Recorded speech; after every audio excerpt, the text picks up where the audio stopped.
এরপরে এই হাসিনার আরেকটি কর্ম, বিশ্ববিখ্যাত ব্যক্তি ডক্টর জাকির নায়েক, বেচারা থাকে ইন্ডিয়াতে। ইন্ডিয়ার সাথে হাসিনার প্রেম ছিল আগে থেকে, এটা থাকুক, ওটা থাকতেই পারে, ভালোবাসা থাকতেই পারে। এই হাসিনার ষড়যন্ত্র করে ডাক্তার জাকির নায়েককে বিদায় করে দিল ইন্ডিয়া থেকে। বেচারা আর দেশে থাকতে পারলেন না। আল্লামা সাঈদীকে জেলে ঢুকালো, বড় বড় আলেমদেরকে শহীদ করলো। এখন শহীদ করেই ক্ষান্ত হলো না। মীর কাসেম আলী এত বড় একজন শিল্পপতি, বড় বড় শিল্প কারখানা করে গেল, লক্ষ লক্ষ মানুষের কর্মসংস্থানের ব্যবস্থা করলো, হ্যাঁ, তাকে কি করলেন? ফাঁসিতে ঝুলাই দিলেন। এদেরকে ফাঁসি দেওয়ার পরেও হাসিনা থামলেন না। অধ্যাপক গোলাম আজমের সন্তান আর এই মীর কাসেম আলীর সন্তান, এখন এই ছেলে দুইটাকে কি করলেন? একজন ছিল আর্মিদের বড় একজন অফিসার, আর আরেকজন ছিল ব্যারিস্টার। দুজনকে তারা কি করলেন? কিডন্যাপ করলেন, গুম করলেন।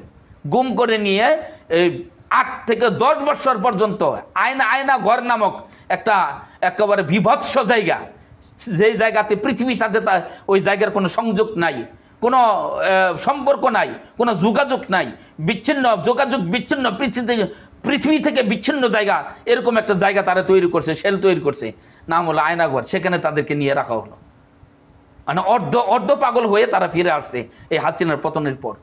আসুন তার একটা নমুনা আমরা একটু দেখে আসি। আমার কাছে মনে হয়েছিল যে আমি জীবন্ত অবস্থায় কবরে ঢুকেছি, জীবন্ত অবস্থায় আমি কবর দিয়ে ঢুকেছি। এটা আমার এরকম মনে হয়। সবচেয়ে কষ্ট লাগতো সন্তানদের জন্য, যে আমি যদি জানতাম যে আমার সাথে এই আচরণ করবে, আমি একটু আদর করে দিয়ে আসতাম, 2টা মেয়েকে একটু আদর করে দিয়ে আসতাম। এতদিনের জন্য ওদের সাথে আলাদা হয়ে যাবো আমি চিন্তাও করতে পারিনি। জীবনের 8টি বছর কালো কাপড়ে ঢাকা ছিল আরমানের 2 চোখ। 24 আওয়ার ব্লাইন্ড ফর, চোখ বেঁধে রাখে, এমনভাবে চোখ বাঁধতে হবে যাতে নাক থেকে কপাল পর্যন্ত চোখটা বাঁধা থাকতে হবে, এবং দৃঢ়ভাবে চোখ বাঁধা থাকতে হবে যাতে যে সামনে যে আছে তাকে তো দেখতে না পারে, সেই জন্য দিনের আলোটাও দেখতে না পারে। এইভাবে চোখ বাঁধা থাকার নিয়ম। তারপর হ্যান্ডকাফ, 24 ঘন্টা হাত পরানোর নিয়ম, দিনের বেলার সামনে, রাতের বেলা হাতের পিছনে। আয়নাঘরের ঘুটঘুটে অন্ধকারেই গভীর রাতে অন্য কক্ষ থেকে বন্দীদের কান্না ভেসে আসতো আরমানের কানে। আমি বহু রাত কাটিয়েছি লোকজনের কান্নার আওয়াজে, চিৎকার আওয়াজে, মানবিক নির্যাতনের আওয়াজে আমি বহু রাত না ঘুমিয়ে জেগে থাকতে হয়েছে। আমি এটাও শুনতাম যে লোকজন আত্মহত্যার চেষ্টা করেছে, এরকম বিভিন্ন কথা আমার কানে আসতো। আমি এরকম কানে আসতো যে বিভিন্ন কয়েকজন বন্দী অনুসন্ধান করছে, খাওয়া বন্ধ করে দিয়েছে, তাদেরকে হাত পা বেঁধে নাকের নল দিয়ে খাবার খাওয়ানো হচ্ছে। এটা আমার এরকম তথ্য আমার কানে আসছে। এমন লোক আছে যারা খাবার বন্ধ হওয়ার কারণে, তাদের মৃত্যু আশঙ্কা হওয়ার কারণে তাদেরকে ইঞ্জেকশন দেওয়া হচ্ছে, ভিটামিন ইঞ্জেকশন, কিন্তু মৃত্যু যত না হতে পারে। আমাকে বলা হয়নি আমি কোথায় আছি, আমাকে বলা হয়নি আজকে কয় তারিখ, আমাকে এটুকু বলো, তারা বলতো না এখন কটা বাজে। আমি বলতাম আমি নামাজ পড়বো কীভাবে, বলতো যে আদেশ সময় বলা যাবে না। আমি চিন্তা করতে পারিনি যে আমি কোনোদিন দিনের আলো দেখবো। আমার বিশ্বাস ছিল যে আমার মৃত্যু এখানে হবে, আর থাকতে না পারে হয়তো যাওয়ার আগে আমাদেরকে হত্যা করে রেখে দিয়ে যাবে, এটাই আমার বিশ্বাস ছিল। যখন আমাকে সেল থেকে বের করে গভীর রাতে, আমি মনে করেছি আমাকে মেরে ফেলা হবে।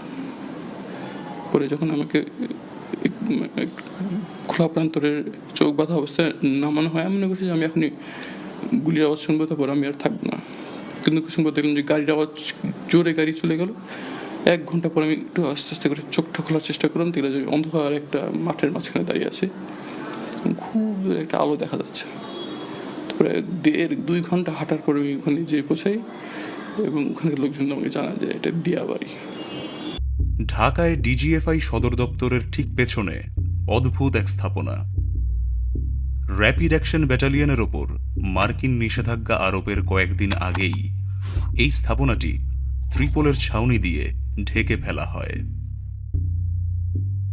বাংলাদেশে বলপূর্বক অন্তর্ধান বা গুমের শিকার ব্যক্তিদের কোথায় আটক রাখা হয়? এই প্রশ্নের উত্তর খুঁজতে গিয়েই আমরা আয়নাঘর নামক এই গোপন কারাগারটির সন্ধান পাই। তো ওই দরজাটা খোলা হয়, খোলার পরে সিঁড়ির মতো জায়গা দিয়ে আমাকে একটু নামানো হয়, নামানোর পরে অনেক জায়গা আমাকে ঘুরানো হয়। তো এক জায়গায় নিয়ে আমাকে বসানো হয়, কিছুক্ষণ বসিয়ে রাখার পরে আপনার আমার নাম টাম জিজ্ঞেস করা হয়, আমার প্রেশার মাপা হয়। আমি তো আর দেখি নাই, বাট ওনারা এখানে আপনার মেডিকেল ইকুইপমেন্ট লাগিয়ে ওনারা চেক করে। আর ওই রুমের ভিতরে আপনার অনেক লেখা, ওয়ালের মধ্যে খোদাই করে লিখছে। আমার মনে হচ্ছে যে এখানে কত লোককে যে রাখা হয়েছে এটা অনুভব করার মতো না। এক একজনের লেখার হাতে স্টাইল এক এক রকম। আমাকে ডিজিএফআই ধরে নিয়ে আসছে, আমাকে ডিজিএফআই অ্যারেস্ট করছিল বাড়ি থেকে, এইরকম অনেক লেখা।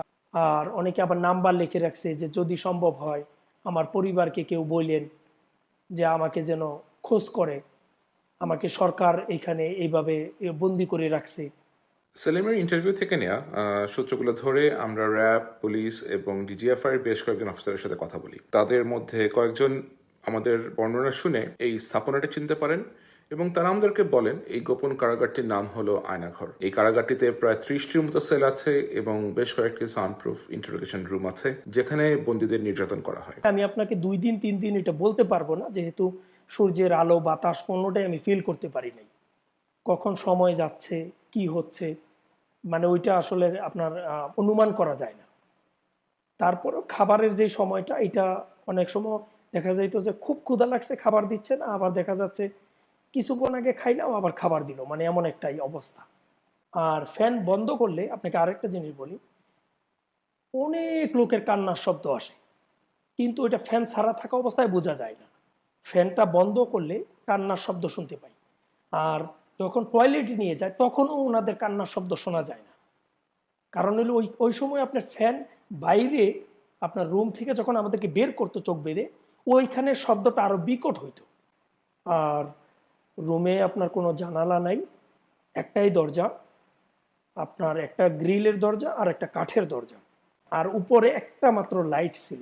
আয়নাঘরের বর্তমান বন্দীদের মধ্যে আছেন জামায়াত নেতা মীর কাসেম আলীর ছেলে মীর আহমেদ বিন কাসেম এবং গোলাম আজমের ছেলে আব্দুল্লাহিল আমান আজমি। এই দুজনকে নিজের চোখে আয়নাঘরে দেখেছেন এমন কর্মকর্তাদের সাথে আমাদের কথা হয়েছে। I thought I'll never see these faces again. I gave up hope I gave up my hope to see them, but they didn't. They knew I would come back. I gave up hope. I gave up hope of seeing the faces of my loved one in this life. But I don't know how they got the strength, but they knew I would come back.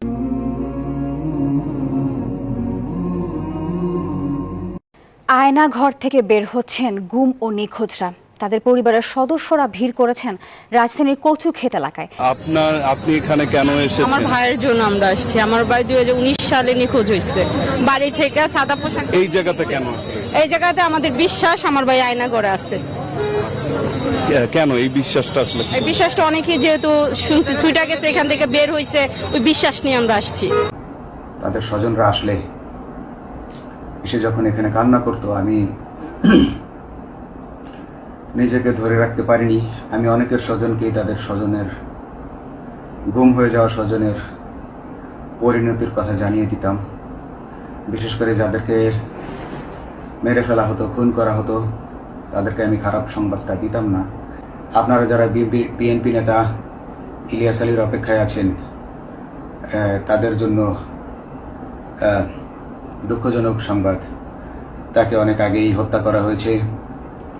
তাকে পতেঙ্গা সমুদ্র সৈকত দিয়ে কড়া পাহারায় সাগরের মাঝখানে নিয়ে speed বোটের মাধ্যমে মুখে পলিথিন পেঁচিয়ে হত্যা করে, তার পেট ছুরি দিয়ে ছিদ্র করে, তাকে পাথর দিয়ে বেঁধে সাগরে ডুবিয়ে দেওয়া হয়েছে।